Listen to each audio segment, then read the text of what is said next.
Hi, I'm Roberto Martinez and you're watching Toffee TV. Welcome to the final word for Norwich City in the Capital One Cup. 1-1 draw, 4-3 victory on Ped and Baz. A very long night at Goodison Park last night. I am feeling the effects of it, as you can see. I need a lot of beauty sleep, and as you can imagine, I haven't had that much of it. Let's just talk about the team first of all. What's he doing? Who knows? A chance to get into the quarterfinals, playing at home, good crowd, and yet he makes what? Eight changes? Eight changes, brings in Leon Osman, brings in Darren Gibson in the centre of the midfield. So you think, well, hang on, here's two players who haven't played for ages and they're in the middle of the park, in the engine room. You know, you've got, obviously, new keeper in, Foons Mori starting. Two fullbacks. Kone's back in. Morales. Well, yeah. Just too many changes again. Too many changes for me in a game where you just think, get it won, get it seen, get it through, get it won. Happy days. Yeah, we spoke in the preview about maybe making a couple of changes and wanting to put our best 11 out and get through because the quarterfinals isn't at stake, and things that obviously before last night we'd only been there once in 28 years. So it was a great opportunity for us to get through, and then you see that team and it deflates everyone. I know, look, he's caught, isn't he, I suppose, between trying to give players game time and when's the appropriate. Why? No, but you know what I mean. You've got a squad and you're trying to give players game time. As a manager, however, you haven't finished. Stop jumping. I know you haven't had enough sleep. Just hang on. But then you've got to balance that up with totally and utterly disrupting the side and risking. What I was going to ask you, because I just was going to ask you a question. Okay. That's all I was going to do. You don't need to bite my head off. Well, if it'd been a Premier League game or it'd been a Europa League game, surely he wouldn't have made 8 changes. No, of course he wouldn't. But it depends how highly you value this competition, doesn't it? But he clearly doesn't value it. No. And that's what I don't understand. It's bizarre. I just don't understand that kind of thinking. What else is... I mean, yes, there's a game Sunday and there was a game Saturday, but I just don't quite... I tweeted out last night, how dare a club like Everton, in the position they're in, going 21 years this year without a trophy, be so cavalier about winning a trophy. I can't understand the rationale. We've said this before. Number one, it's a trophy and we all need a trophy. We're all dying for a trophy. We need to get that monkey off our back. Liverpool fans with the bed sheets telling us how long it's been and all these things. Number two, it's a route into Europe done in February. Yeah. Takes the pressure off for the rest of the season. In a good way, hopefully. I know it's been bad for some teams, but it could be a good way. It sets you free and you can go and I just can't understand that kind of rationale. And I just think, listen, 1 or 2, 3 or 4 in certain areas, that's fine. But bringing players in from the cold who haven't even you've played barely at all season, I find that very, very strange. And he leaves in players like James McCarthy, who just runs around more than most. And last night would have had to run around more than he ever does to cover for two players who can't run. Yeah, I mean, a lot of them, were strange. The other thing is, there's 3 trophies you can win. That because we're not in Europe, so it's 1 or 3. Obviously, we can't win the Premier League, so there's 2. There's 2. So there's and 2. 1 doesn't start till January. No, but I'm saying, so already by saying, well, not really that bothered about this. That's all your eggs in one basket for the FA Cup, and you can be 1 draw away from disaster in the FA Cup, can't you? Get Man City away and people go, we could beat anyone on our day. Just have a look at the stats and just have a look at Everton's record against those big clubs. It's not great away from home. So we've got a home tie. Yeah, if we were at home to Scunthorpe, no disrespect to Scunthorpe, the only club with a swear word in the name. So you've got to respect them for that, haven't you? You bloody Thorpes. Thoughts. But if you're at home to them, you might want to make 8 changes. Yeah. You may get away with it. But Norwich City are a Premier League club. Yeah. They've got Premier League squad.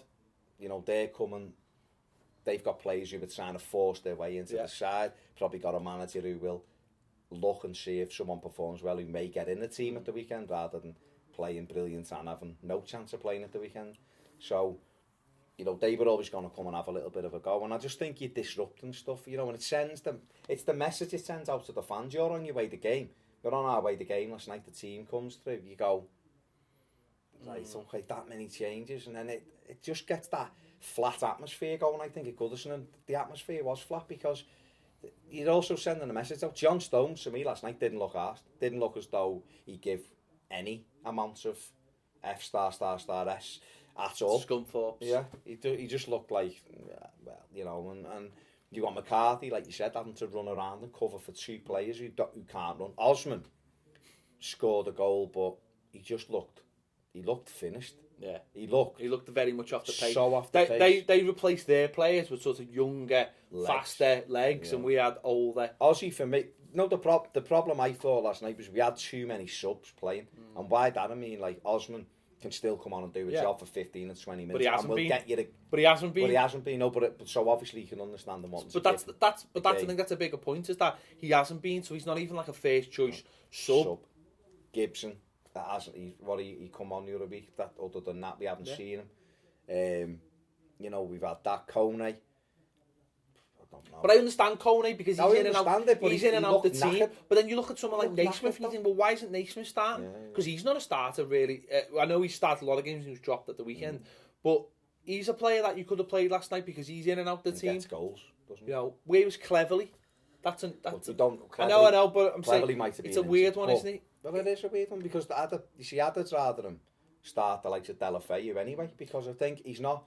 I know he's played at the weekend, but he's young and fit. He's not playing fantastically well. He's trying to get some amount of consistency in his game.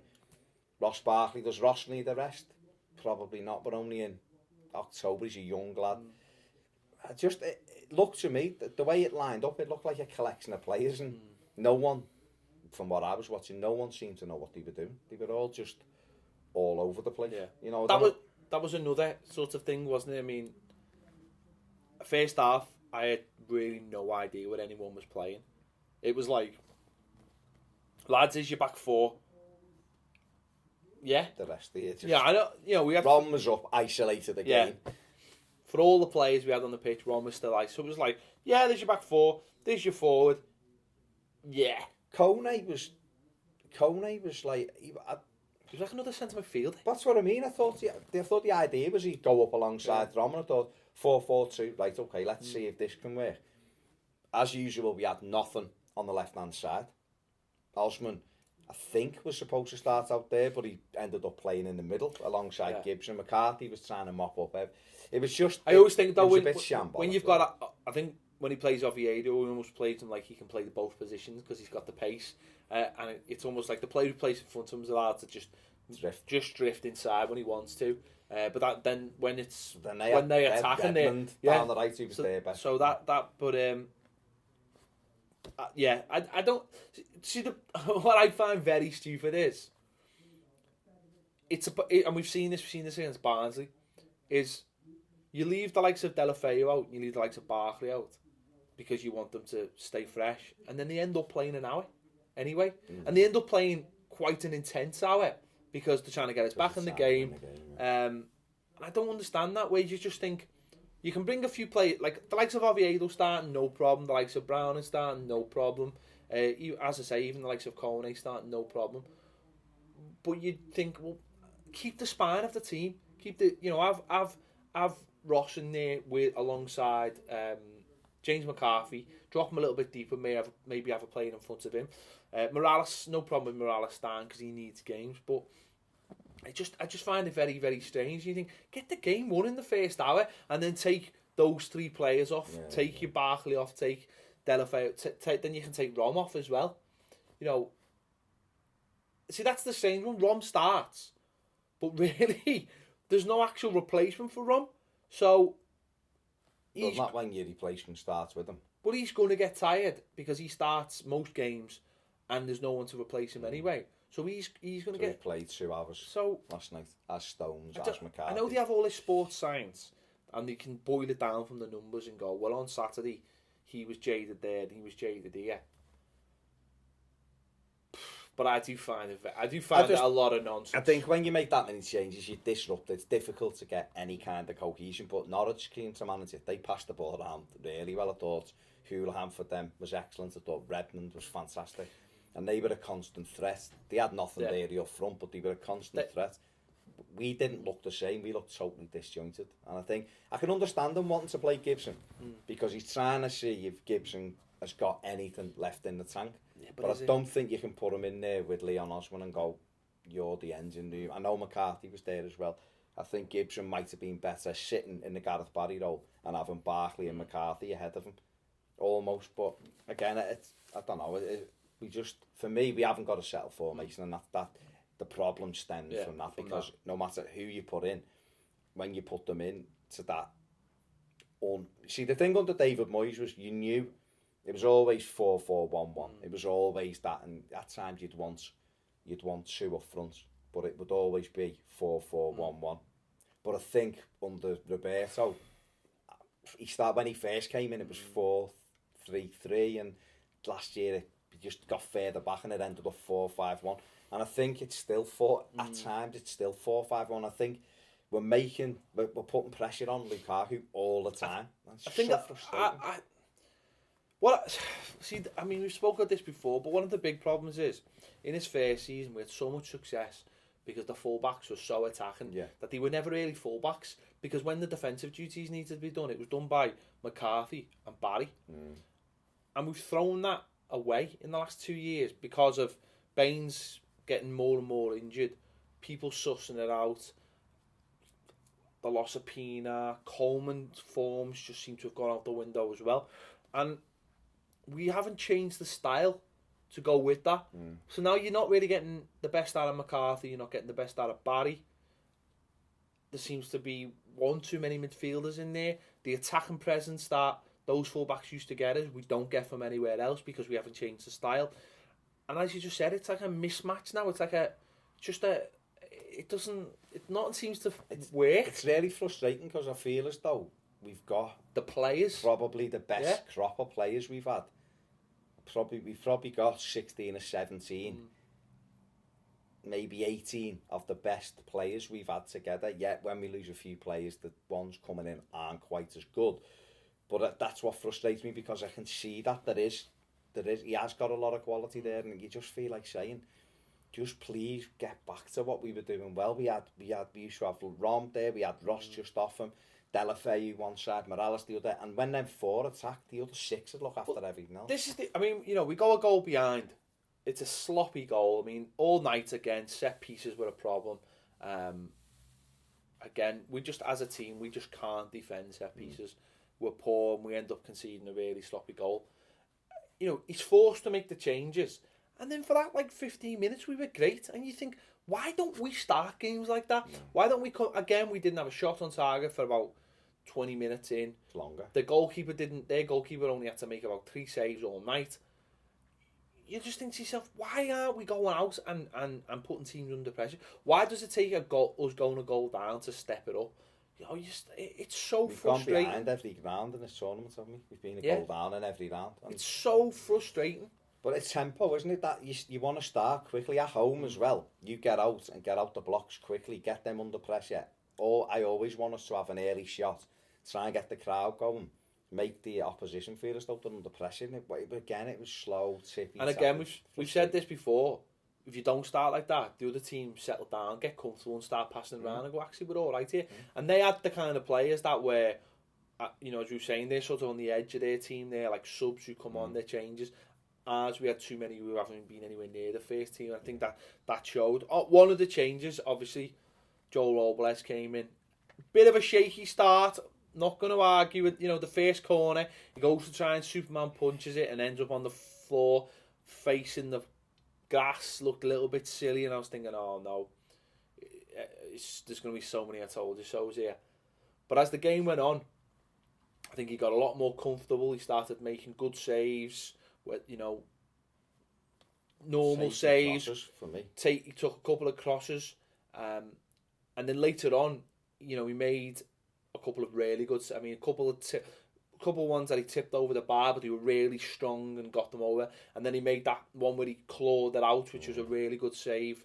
But his distribution, you know, we talk about a lot of the time we talk about Howard, and people just look at some of the mistakes. Sometimes it's not about mistakes; it's the things he's not doing as a modern goalkeeper. And we've spoke about Hart and about how good Hart's distribution is and how he sees things. And last night, I couldn't credit Joel Robles enough for the amount of times he got the ball and wanted to get it out. Yeah. You know, he was throwing it, he was kicking it, he was giving the fullbacks loads of stick, he was giving Lukaku loads of stick if they weren't ready. And some of his kicks were absolutely... They were amazing, man. Yeah. They were just like... You were looking like a... Laser pass. Yeah. Laser pass. He got Rom in once, he got Naismith in. He was like, you know, his kicking was absolutely fantastic.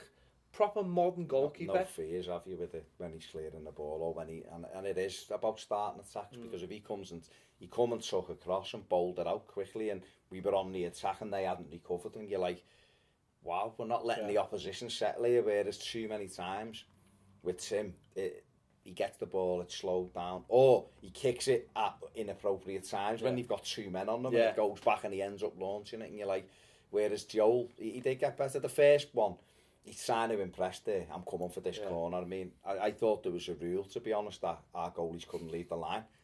That was what I thought was written into the contract. But, you know, he's tried to come and force a catch early on to get his confidence up. He's missed it. Yeah. Could have ended up in the net. Of course it could have, but it didn't. And from that moment, at least the defenders thought, like, he's making decisions. So, and he got better and better and better all night. And he's made... the one from grabbing at the end that he claws back, which I thought was in the top corner, it was a brilliant save, and he made a great one-on-one. It happened to be offside in the end, but he was out quickly and made a good block. His kicking was fantastic. So, you know, he done himself no harm whatsoever. The other thing I noticed about him as well, when he was getting the ball back or when the ball was out for a goal kick, he was signalling to the players, he was saying, get ready now. And when they weren't sort of ready, he was having a real good goal. The amount of times he said to like the fullbacks, be ready, and they weren't ready, and then he had... I've never seen Howard having a go at anyone for not being ready. You know, he was saying to players, you're getting it, so be ready for it. I mean, look... Whether they weren't... I don't know, maybe they're not used to getting good distribution, so they weren't ready for it. Well, maybe, but, you know, yeah, that is... You know, maybe he is different to Howard, and I'm sure Howard's different to him in other ways. It's not really... I suppose we're not really here just to go, he's amazing at this, and Howard can't do that, but what it does is it shows you that... With a goalkeeper that's proactive, he's coming and taking stuff, he's trying to get us going. They were the most time that Norwich felt under pressure, I thought, when he was starting stuff off for us very quickly and they weren't settled. And when teams come to Goodison and want to sit and we are very slow and pedestrian, that's when we struggle, and he helped speed that whole thing. But it's counter-attacking from your own goal. Yeah. It's not counter-attacking from one of their attacks, it's counter-attacking from... Reina used to do it for Liverpool, didn't he? Hart does it for Man City, get it down. Loris does it for Spurs, get it down, start the attacks. And that's, you know, Courtois for Chelsea. The best keepers who are around do it well. You know, and I don't think you'll get any arguments over, you know, who should be in at the moment. Well, another thing I was made up about was his obviously saved one of the penalties as well. But, you know, at the end of the day, that's put the pressure on Redmond at the end, and I was made up that he got that because I just thought he deserved it for his night's work. And listen, we're not here to throw Tim Howard under the bus. We're just here to say what's best for Everton. And at the moment, I think Robles, and still people after the game were saying he's still not good enough, and we need a new number one. That might be right, but I think he's earned the right to get half a dozen games under his belt and have a go. You can't. I think it's tough as a keeper because you can't come in and play a defence that isn't even our first choice defence, and then he goes back out and then he comes back in next month in the quarters or whatever. It's hard to judge him. Yeah, he will be shaky, but we'll only know about him when he's played 10 games. That's when you'll know. And you know, last year he was getting better and better, and he got dropped. And you just look and think, anywhere else on the pitch, if the player's having a hard time, take him off the side. Tim Howard's no different. It might refocus Howard. Yeah. We might get another 5% out of him. He might think, I've got to step this up because this kid, I'm not going to get back in here. You can't have players who are untouchable, and it feels as though with Roberto. And Moyes was the same, to be fair. Some players are untouchable. I know you need a number one.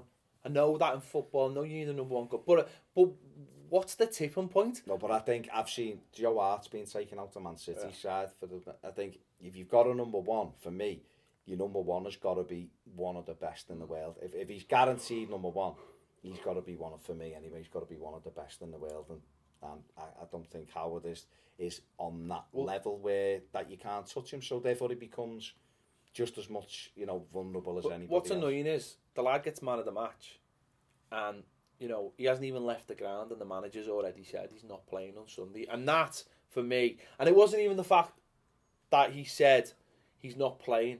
It was almost the arrogance of which he said it. We had a discussion before, and you were saying, well, what if he'd said, he's giving me loads to think about here. You know what? I've got a tough decision. And then ultimately, behind closed doors, it is going to be. But if he comes out and says, this fella tonight was amazing, he's given me loads to think about. And Tim Howard, if he comes back in on Sunday, he's going to be on it. But he went, of course he'll be back. He's my number one. And I just thought, you know what, man management. Okay, you might be saying something different, but it was almost the flip side of what he does, because I know he loves in the press conferences to be like looking after his players, but that to me felt like he was that he was going to Robles. Well, actually, it doesn't matter what you do. Well, mate. that's the thing. The debate essentially, he's saying that form matters, his performances don't matter because I've got my players and they'll play no matter what, which is the worst possible message you can send out. I think if you make a statement like, he's done excellently tonight, Joel, and I'll be honest with you, I have got a tough decision to make. That makes Joel feel better. It makes us as fans think he is looking at a problem that we can see, and it might make Howard go, oh, hang on a sec, I might have to refocus. I'm not saying Howard isn't focused, but I'm saying that little bit of an edge might spur him on again. Even if Martinez is thinking, you know what, Howard's in no matter what, don't come out and it's kind of just. It's just an answer to kick in the teeth. It's just like he's in no matter what, basically, until I decide otherwise. Yeah. So. Yeah. See what happens. I'm just.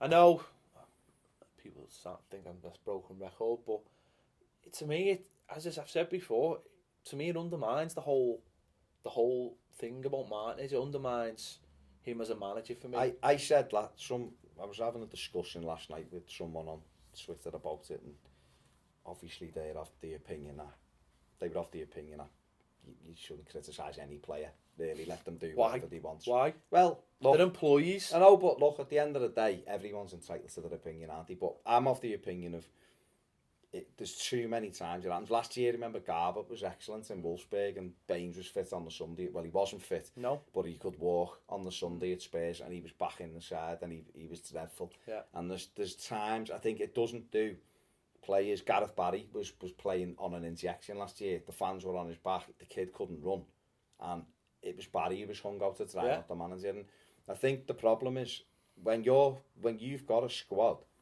every player should feel at risk with their place. Every player should need to be on the edge, because that builds competitiveness. It builds this, I'm getting in. It drives you on as a performer.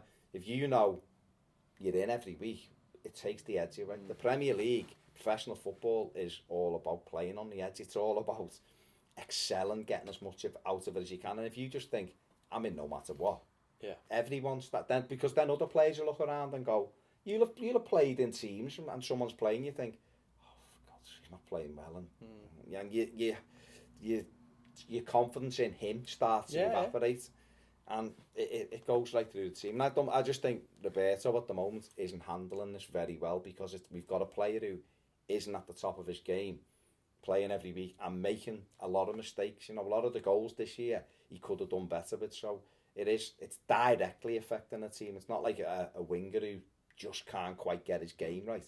It's directly affecting. It's something that for me needs to address. Definitely.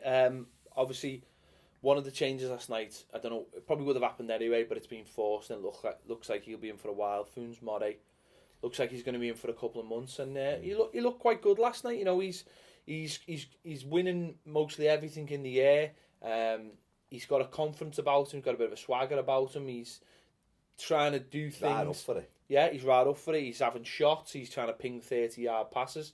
So he's come in and done a lot better than what people thought he was going to do, or Tim Vickery thought he was going to do. Yeah.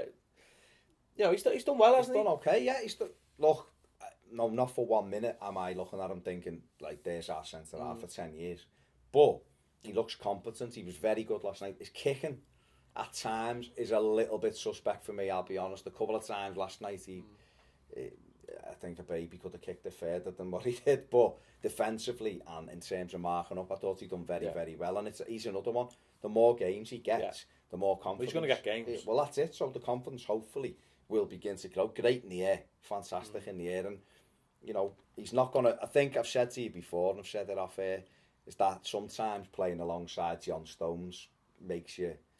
doesn't reflect very well on you, because John Stones... Beauty and the Beast. Well, John Stones is an anomaly, isn't he? He's not a normal centre-half. He brings it down, even though I didn't think he was very good last night. He was all over the place. In terms of how he plays the game, it's fantastic, and he's the exception rather than the rule. So a lot of centre-halves will look brutal next to him if they can't do the same. But that could complement each other quite well. Let Stones do the ball work, and he does the aggressive stuff. Just another thing I wanted to mention about the game was the substitution and the tactical change. Going 3 at the back and dropping Darren Gibson in there seemed a bit of a strange one at first, but Gibbo's ended up looking like an Italian centre half from the 80s, hasn't he? The way he was getting the ball, pinging it left, right, and centre, starting attacks. You know, we were essentially had 2 defenders back there, and it worked. Fair play to you know, that's something Martinez did get right on the night. You know, he changed. He'd taken a sense of, you know, a striker off when you're 1-0 down, wasn't greeted with the greatest enthusiasm from the crowd, was it? But it seemed to work. I mean, I probably would have left Kone on a bit longer and maybe took Osman off. He looked dead on his feet, and then Osman pops one in. So, but we got his substitutions. Well, you say that, a couple of them were dead on the feet, weren't they?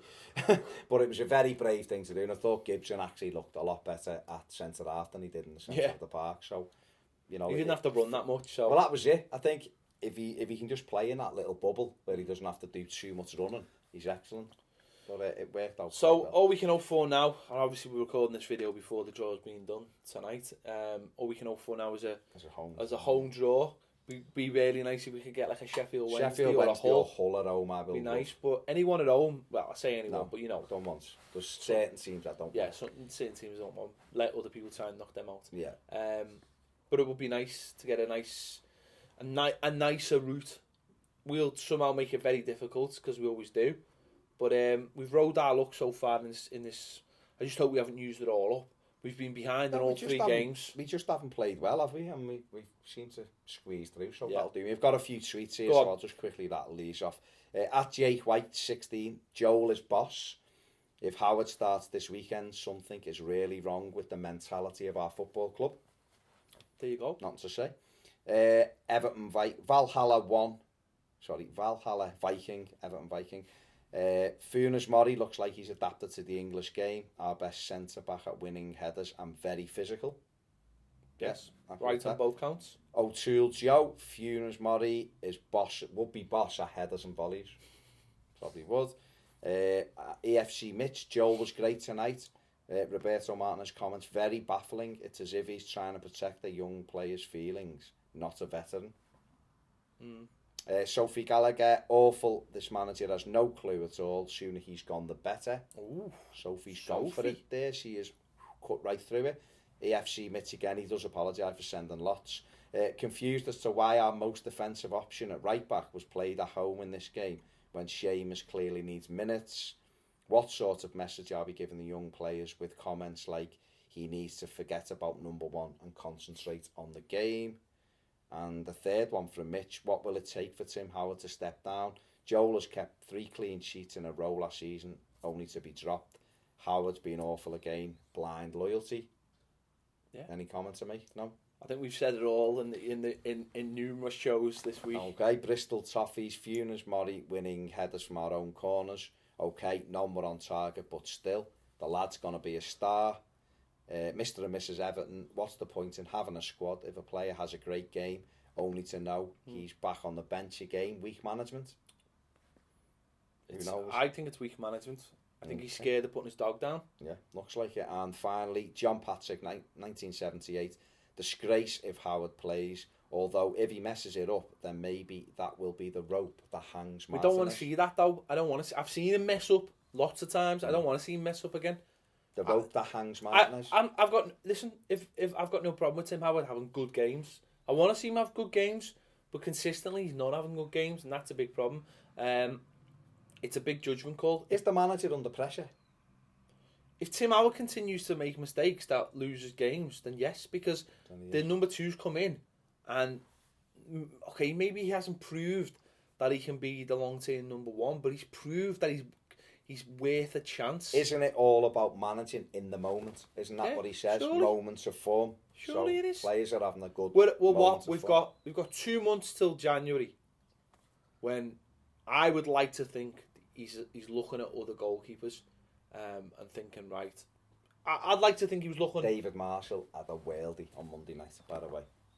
At Cardiff, a worldie of a performance. Nyland has played one game for his team that he signed for in Germany. So maybe. And he's the one he wanted, and you're thinking maybe he wasn't the right one. Well, he did want Marshall, but Marshall got injured. But anyway, we've got through, haven't we? We're through. Into the quarters, we're through.